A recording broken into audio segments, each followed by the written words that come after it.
I was whisking eggs when Hugo's voice cut through the kitchen like a knife. You've changed. You're not the woman I married. His tone carried accusation, disappointment, even disgust.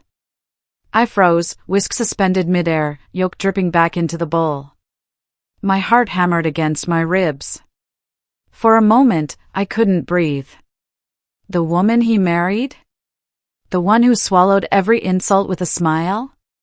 The one who pretended not to notice when he belittled me in front of friends? The one who worked full-time but still handled every household task while he watched football? I turned slowly to face him. He stood in the doorway, arms crossed, looking at me like I was a stranger. And maybe I was. Maybe the woman he married had finally died, suffocated under years of silent dismissal and casual cruelty disguised as jokes. What do you mean? I asked quietly, though I knew exactly what he meant. I'd stopped laughing at his put-downs. I'd stopped apologizing for things that weren't my fault. I'd stopped shrinking myself to make him feel bigger. You know what I mean, he said coldly, then walked away. I abandoned breakfast and went to our bedroom, hands shaking. I sat on the edge of the bed, replaying his words. You've changed. As if change were a crime. As if growth were betrayal. My mind raced backward through 10 years of marriage, counting the moments I should have spoken up but didn't. The time he told his friends I was too sensitive when I asked him to stop making jokes about my weight. The countless evenings he'd come home, ignore my greeting, and complain about dinner being late, even though I'd worked the same hours he had. The family gatherings where he'd speak over me, correct me, dismiss my opinions like background noise. I'd tolerated it all. Smiled through it. Told myself it wasn't that bad. That marriage required compromise.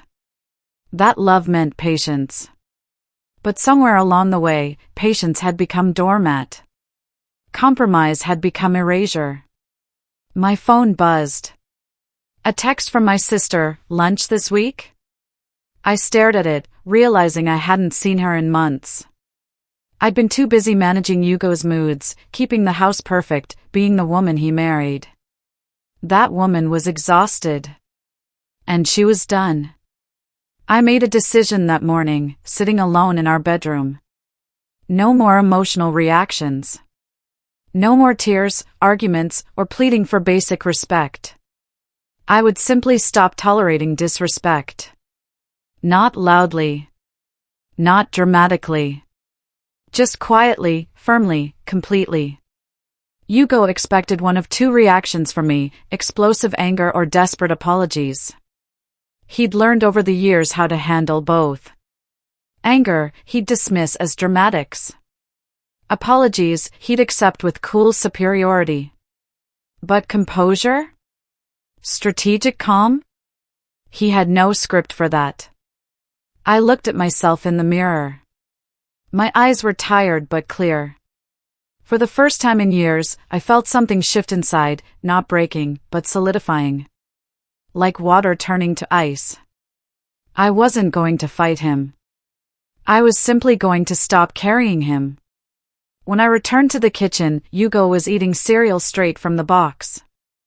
Breakfast? He asked, as if our earlier conversation hadn't happened. I shook my head. I'm not hungry. His eyes narrowed slightly, but I kept my face neutral. He waited for explanation, justification, emotional labor. I gave him nothing but silence. And somehow, that silence felt more powerful than anything I'd ever said. That afternoon, Hugo complained about the laundry. Maureen, where's my gray shirt? I need it for tomorrow. The gray shirt hung in his closet, freshly ironed, exactly where it always hung. But instead of telling him, I simply said, I'm not sure. Check the closet. He stared at me, confused. You always know where everything is. I shrugged gently. You're an adult.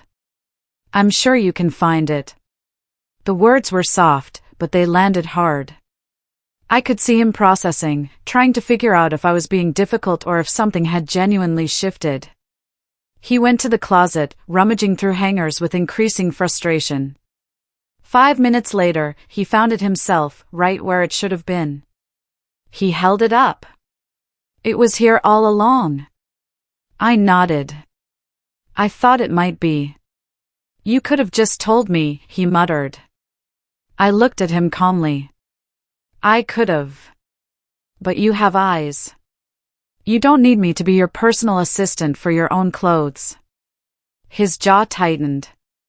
He wanted to argue but couldn't find the footing. I'd been neither rude nor angry. Just different. He left the room unsettled, and I felt something like satisfaction settle in my chest. Later that evening, I sat with tea, thinking about all the years I'd spent managing Hugo's life. Remembering his mother's birthday when he forgot. Scheduling his dental appointments. Buying gifts for his coworkers. Packing his gym bag. Meal planning around his preferences while ignoring my own. I'd become his mother, his secretary, his maid, everything except his equal partner. And when I'd gently suggested he help more, he'd accused me of nagging. When I'd asked for appreciation, he'd reminded me that he worked hard too, as if my job didn't count. The worst part? I'd accepted it. I'd swallowed my frustration and kept performing, kept managing, kept tolerating. Because that's what the woman he married did. She made his life comfortable at the expense of her own peace. But comfort breeds complacency. And complacency breeds contempt. Hugo had grown so comfortable with my service that he'd stopped seeing me as a person. I was just the woman who made his life easier. A convenience, not a companion. Well, that woman was retiring. Effective immediately. The next morning, our landlord called about renewing the lease. Normally, Hugo handled negotiations, or rather, he'd make demands while I handled the actual paperwork quietly. This time, I answered the call myself and negotiated directly. I reviewed terms, asked questions, pushed for better conditions. When I hung up, I'd secured a rent reduction and upgraded parking. Hugo walked in mid-conversation, eyebrows raised. After I hung up, he asked, "What was that about?" I sipped my coffee. Renewed the lease. Got us better terms. His face cycled through surprise, confusion, and something like irritation. You handled that without asking me? I met his eyes steadily. I'm capable of reading a contract, Hugo.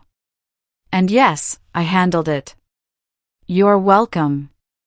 But I he started. Usually take credit for negotiations I actually do? I interrupted gently.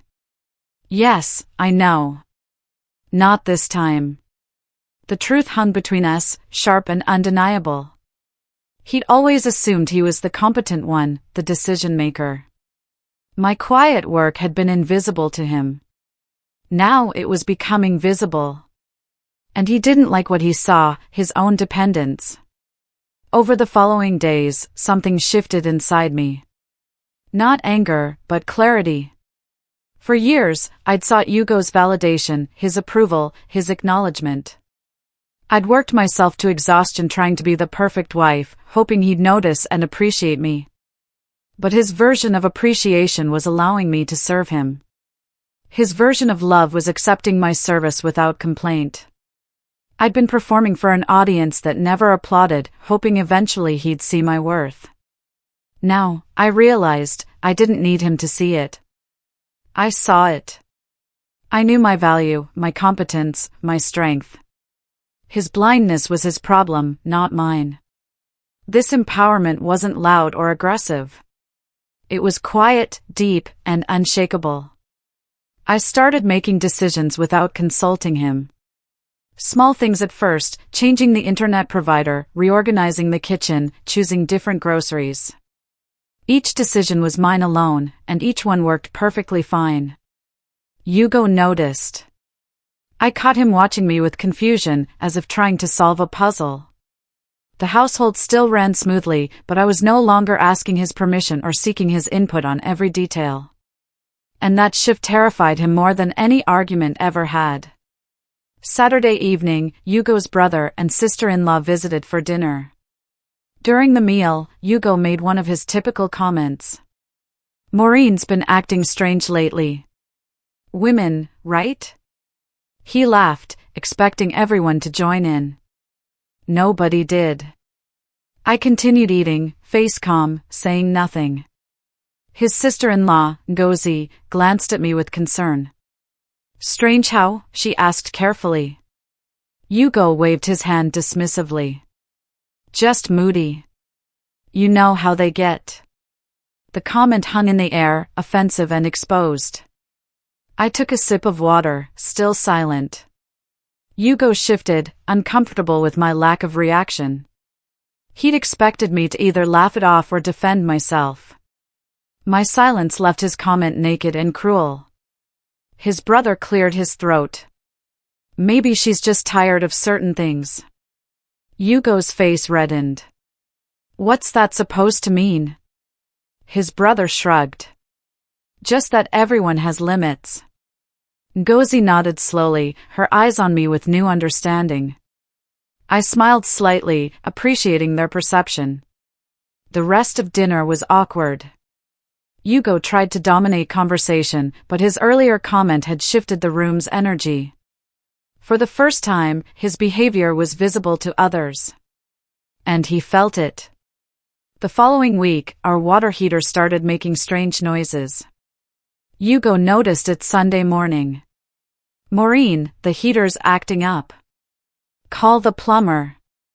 He said it automatically, not even looking up from his phone. I was reading a book. "Okay," I said simply, and continued reading. Monday passed. Tuesday came. Wednesday morning, the heater died completely. Hugo emerged from a freezing shower, furious. "You didn't call the plumber." I looked up from my breakfast. "You're right, I didn't." He stared at me, dripping and incredulous. "I told you to call." "You did," I agreed calmly. "But you're equally capable of making phone calls. The plumber's number is on the fridge." His mouth opened and closed. "But you always handle this stuff." I smiled gently. "Not anymore. You're a grown man. You can handle a broken heater." He stood there, water pooling around his feet, looking lost. For years, he'd given orders and I'd executed them. Now, I was simply declining to serve. Not rudely. Not angrily. Just firmly. He grabbed his phone and stomped off. Hours later, the plumber came. Hugo handled everything himself, explaining the problem, negotiating the cost, arranging payment. When I got home, he looked exhausted. "That took forever," he complained. I nodded sympathetically. "Welcome to my world." That Friday, we attended his colleague's birthday party. I wore a dress I'd bought myself, did my makeup carefully, felt confident. At the party, Hugo's boss complimented me. "Maureen, you look radiant. And I hear you've been managing some impressive projects at work." I smiled. "Thank you." "Yes, we just completed a major client pitch." Hugo interjected quickly, "She's been working a lot lately. Less time for home stuff." The comment was meant to diminish me. His boss frowned slightly. "Well, career growth is important. You must be proud of her." Hugo forced a smile. "Of course." But I saw the tightness around his eyes. His colleague Ada joined us. "Maureen's presentation last month was brilliant. You're lucky to have such a talented wife." The praise continued, and Hugo grew quieter. Later, in the car, he was sullen. "You really impressed everyone tonight." His tone wasn't congratulatory. I looked at him. "Does that bother you?" He hesitated. "No. It's just, you've been different lately. More independent." Is independence bad? I asked softly. He didn't answer, but his silence spoke volumes. He preferred me dependent, manageable, small. My growth threatened his sense of control. One evening, I was cooking dinner when I overheard Hugo on the phone with his friend. I don't know, man. Maureen's just different. She doesn't do half the things she used to. I'm actually having to remember stuff myself. His friend laughed. Welcome to adulthood, bro. Seriously though, Hugo continued, voice lower. I didn't realize how much she handled. Like, everything. I'm actually exhausted just managing my own basic tasks. There was a pause. Maybe you took her for granted, his friend suggested. Maybe she got tired of being taken for granted. Hugo was quiet for a long moment. Yeah. Maybe. I stirred the pot, heart pounding. This was the first time I'd heard him acknowledge, even privately, what he'd done. The admission wasn't directed at me, wasn't an apology. But it was recognition. I didn't reveal I'd heard. I just served dinner calmly, noting how he looked at me differently now. Like he was seeing me clearly for the first time in years. And what he saw unsettled him, a woman who no longer needed his approval to feel whole. I implemented a new system quietly. Bills that came in? I left them on the counter for Hugo to see. His appointments? He could track them himself. His mother's birthday? His responsibility. Household tasks. We split them, and I stopped doing his share when he forgot. The results were immediate. The electricity got a late notice because he ignored the bill. His mother called, hurt, wondering why he hadn't acknowledged her birthday. His laundry piled up because I only washed my own clothes. Each small consequence was a lesson. I wasn't being petty or vindictive. I was simply withdrawing the invisible labor that had kept his life running smoothly. He'd never noticed it because it was seamless. Now, in its absence, he was drowning in the reality of adult responsibility. One night, surrounded by bills and dirty dishes, he looked at me helplessly. How did you manage all this? I looked up from my book. Practice. Necessity. The knowledge that nobody else would do it for me. He absorbed that, the truth settling heavily. At his parents' anniversary dinner, Hugo tried to take charge of the evening. His father asked about logistics for an upcoming family trip. Hugo started explaining his vision, but he'd forgotten key details, dates, locations, booking requirements. I watched him fumble, seeing confused faces around the table. His mother turned to me. Maureen, didn't you handle this last year? I nodded. I did. But Hugo wanted to take the lead this year.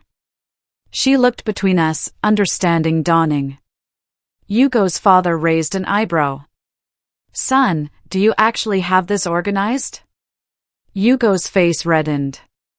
I'm working on it. His father sighed. Working on it isn't organized.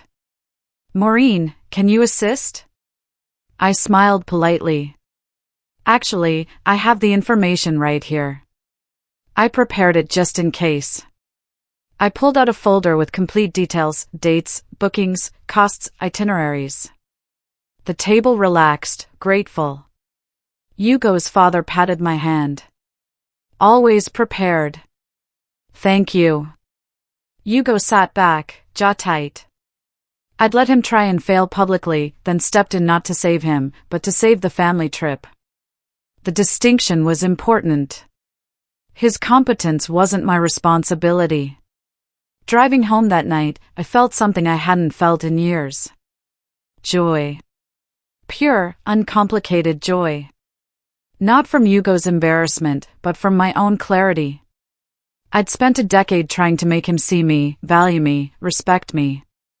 Seeking his validation like air. But tonight, I'd operated from a different place. I hadn't needed his approval. I'd been competent because I was competent, prepared because I was responsible, capable because I'd always been capable. His perception of me didn't change my reality. This realization was freedom. I didn't need to convince him of my worth. I didn't need to perform for his benefit. I could simply be, fully and completely, with or without his acknowledgement. The power wasn't in making him see me. The power was in seeing myself. Hugo was silent beside me, stewing. Let him stew. My peace didn't require his comfort anymore. My joy didn't depend on his approval. I'd found something better than his validation, my own. The next week, a pipe burst under the kitchen sink. I discovered it early morning before work. The old Maureen would have panicked, called Hugo, handled everything while apologizing for the inconvenience. The new Maureen assessed the situation, turned off the water main, and left a note: pipe burst. Water's off. Plumber's number on fridge. Handle it. I went to work. My phone buzzed with calls from Hugo. I didn't answer during my meeting. When I finally called back at lunch, he was frantic. Why didn't you answer? The kitchen's flooded. I don't know what to do. I stayed calm. Did you call the plumber? I tried. They need details I don't have. I could hear the panic in his voice. Then figure it out, Hugo. You're an adult. Look under the sink, describe what you see, tell them what happened. It's not complicated. He sputtered. But you're better at this stuff. I'm not better, I corrected gently. I'm just used to doing it because you never had to. Today, you have to. I have confidence you'll manage. I hung up before he could argue further. By evening, the pipe was fixed. Hugo looked exhausted but oddly accomplished. That weekend, I sat Hugo down for a conversation. Not an argument, a conversation. We need to discuss boundaries, I began calmly. He looked wary. What boundaries? I took a breath. First, dismissive comments about me, to me or about me, are no longer acceptable. If you have a concern, express it respectfully. He started to interrupt, but I held up a hand. Second, household and life management are shared responsibilities. I'm not your assistant. Third, my career and growth matter just as much as yours. I won't shrink myself to make you comfortable. He sat back, absorbing this. And if I don't agree? He asked carefully. I met his eyes steadily. Then we have a bigger problem. Because these aren't requests, Hugo. They're requirements for me to stay in this marriage. The words hung heavy. I wasn't threatening, just stating truth. He looked shaken. You'd leave? I nodded slowly. I'd leave rather than spend my life being disrespected. I love you. But I love myself more. And I won't tolerate being treated as less than equal ever again. Something in my tone told him I meant every word. The following weeks showed real shifts. Hugo started checking tasks himself. He set reminders on his phone for bills and appointments. He asked me about my day and actually listened. The changes weren't dramatic, but they were consistent. And I watched carefully. One evening, he forgot to pick up groceries he'd promised to get. The old Maureen would have scrambled to fix dinner anyway. The new Maureen ordered food for herself and ate alone. When he came home, confused by the empty kitchen, I simply said, "You forgot groceries." I handled my dinner. His face showed understanding. I messed up. I nodded. You did. And I'm not fixing your mistakes anymore. You're learning consequences now. He could have argued, grown defensive. Instead, he ordered his own food and sat across from me. You're right, he said quietly. I need to be more responsible. The acknowledgement was small but significant. He was starting to connect his actions to consequences. Starting to understand that my tolerance had been hiding his inadequacies, and without that buffer, he had to grow up. Gradually, I noticed Hugo seeking my input differently. Not demanding or dismissing, but genuinely asking. Maureen, what do you think about this? He'd show me something, a work decision, a family matter, a household choice. And he'd actually wait for my answer. One night, his mother called about a family issue. Hugo listened, then said, "Let me discuss with Maureen and call you back." He hung up and turned to me. "What's your take on this?" We talked through it together, weighing options, reaching a decision jointly. When he called his mother back, he said, "We decided." Using we, not I. His mother noticed. "You're consulting Maureen more," she observed approvingly. "I should have been doing that all along," he admitted. "She's usually right anyway." After the call, I felt something shift between us. This wasn't him condescending to include me. This was genuine partnership.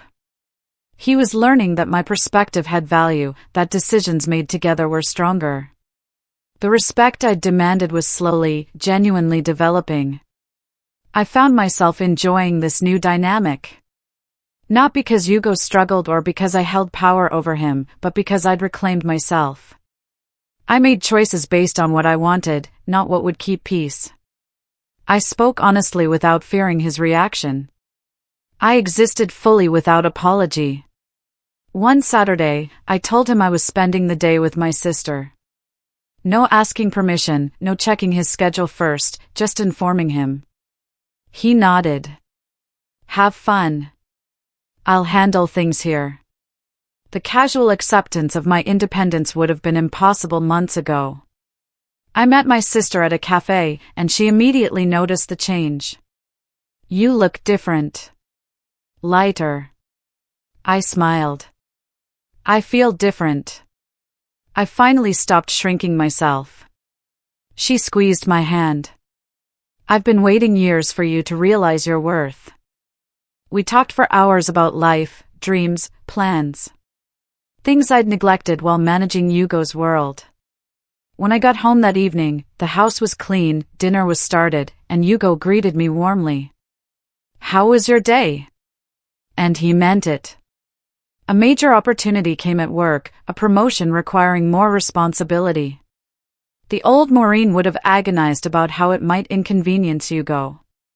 The new Maureen applied immediately. When I got the interview call back, I told Hugo at dinner. "That's amazing," he said, and I searched his face for resentment. Found none. "Will it mean longer hours?" he asked carefully. I nodded. "Sometimes. I'll need you to step up more at home." I waited for resistance. "Instead," he said, "I can do that. You deserve this." The interview went brilliantly. I prepared thoroughly, presented confidently, answered questions with clarity. A week later, they offered me the position. Better title, significant raise, real authority. I accepted without consulting Hugo first, knowing my career was my decision. When I told him that evening, he pulled me into a genuine hug. "I'm proud of you." And I believed him. The man who'd felt threatened by my independence months ago now celebrated my success. Growth was possible after all. At my promotion celebration dinner, Hugo's friends and my colleagues mingled. One of his friends commented to him, "Man, your wife's crushing it. Moving up fast." Hugo smiled, but I watched carefully for signs of insecurity. Instead, he said simply, "She's always been this capable." I was just too blind to see it. His friend raised his glass. "That's growth, brother. Recognizing your partner's strength instead of feeling threatened by it." Hugo glanced at me across the room. "She taught me that. The hard way." His friend laughed. "The best lessons usually are." Later, as we were leaving, several people approached me with congratulations and networking cards. Hugo waited patiently, not rushing me, not minimizing the attention. In the car, he said quietly, "I'm sorry for all the years I made you small."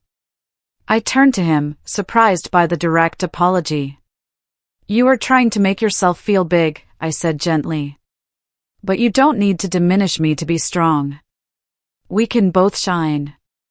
He nodded, throat tight. "I'm learning that." Finally. The real test came months later. Hugo's company faced layoffs, and he came home devastated. His job had been his identity, his source of pride. Now it was gone. The old dynamic would have had me scrambling to fix everything while he fell apart. This dynamic was different. I held him while he processed the shock. Then I said, "We'll figure this out. Together. Not I'll fix it, but we'll handle it." He looked at me with red eyes. "I'm supposed to be the provider." I failed. "You didn't fail," I corrected firmly. "You were laid off. That's not failure. And provider isn't a solo role anymore. I provide too. We're a team." The words seemed to reach him. He built his identity on being the breadwinner, the decision-maker, the one in control.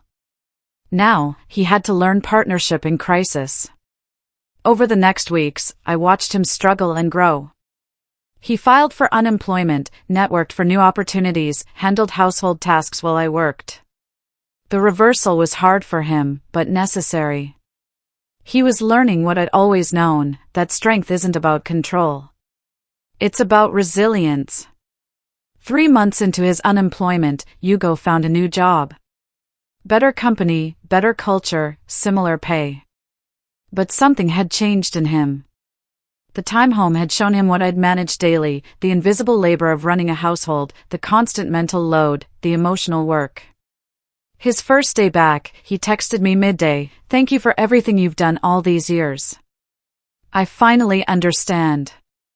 I smiled at my phone, tears pricking my eyes. This was the acknowledgement I'd craved for a decade. Not extracted through silence or strategy, but earned through his own realization. That evening, he came home with flowers, not for an occasion, just because. "I want to do better," he said simply. "Not just at work. Here. With us." I took the flowers, touched. "You've already been doing better. I see it." We sat together, talking about building something new. Not returning to old patterns, but creating fresh ones based on mutual respect, equal partnership, and honest communication. The foundation was finally solid. Built not on my tolerance, but on our shared growth. 6 months after I'd first stopped tolerating disrespect, we renewed our vows. Not in a big ceremony, just us, a officiant, and 2 friends as witnesses. We wrote new promises to each other. Mine included, "I promise to honor myself enough to expect honor from you." His included, "I promise to see you, hear you, and value you every single day." We both cried during the exchange. These weren't the vows of naive newlyweds. These were the promises of 2 people who'd nearly lost each other and chose instead to rebuild. The ceremony felt sacred in its simplicity. Afterward, at dinner, Hugo raised his glass. To my wife, who loved me enough to stop tolerating my worst. And to the marriage we're building together, with actual partnership this time. I clinked my glass against his. To growth. And to never going back. His eyes held mine. "Never," he promised. And I believed him. Not blindly, but with eyes wide open, aware that growth is ongoing, that respect requires daily practice, that change is a choice we both had to keep making. Today, I live as a different woman. Not changed, as Hugo once accused, but evolved. Stronger, clearer, more myself than I've been in years. I speak my mind without fear. I set boundaries without guilt.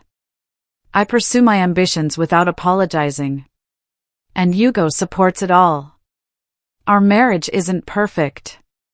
We still disagree, still have difficult moments, still have to consciously choose respect over comfort sometimes. But the foundation is completely different. I'm not his assistant or his mother or his subordinate. I'm his partner. His equal. And he treats me as such. Recently, a friend asked me what changed in our relationship. I thought carefully before answering. I stopped tolerating things that diminished me. And he either had to grow with me or lose me. He chose growth. She nodded slowly. That took courage. I smiled. It took more courage to tolerate disrespect for 10 years. Walking away from that? That was just self-respect. And it was true. Tolerance had been my choice, born from love and hope. But respect, real, consistent, genuine respect, that was earned. By both of us. Hugo overheard the conversation and met my eyes across the room. He mouthed, "Thank you." I nodded.